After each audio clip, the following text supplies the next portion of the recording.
হরকতে সালাসা হরকতে সালাসার পরিচয় কিসের পরিচয়? আলিফে জবর জের পেশ জজম হলে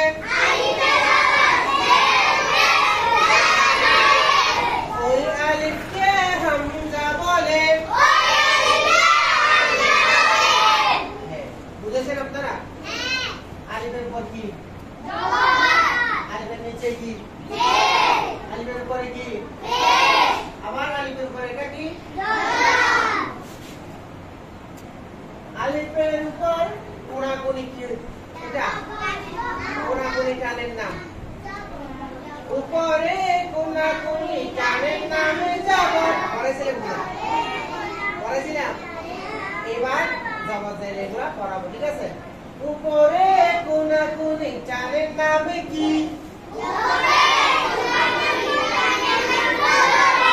জবর। নিচে কোনাকুনি টানের নামে কি?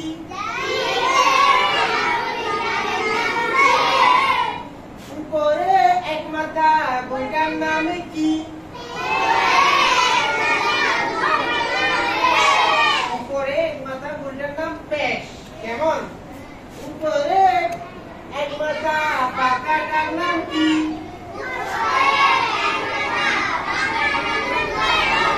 জজম। জজম। আলিফের পর কি আছে এখানে? আলিফের নিচে কি আছে? আলিফের পর কি আছে? আবার আলিফের পর কি আছে? এটাকে হরকত সালাসা বলে, ঠিক আছে? মনে থাকবে? কার কার মনে থাকবে? কার কার মনে থাকবে হাত তুলেন। হ্যাঁ, সবাই বসেন। বলেন, উপরে কোনাকুনি টানের নাম জবর, নিচে কোনাকুনি টানের নাম জের, উপরে এক মাথা কোনটার নাম পেশ, উপরে এক মাথা বাঁকাটার নাম জজম। তাহলে এগুলো কি আপনাদের মনে থাকবে? আমি আবার পড়াই দিচ্ছি। আলিফে জবর জের পেশ জজম হলে, আবার বলেন, আলিফে জবর জের পেশ জজম হলে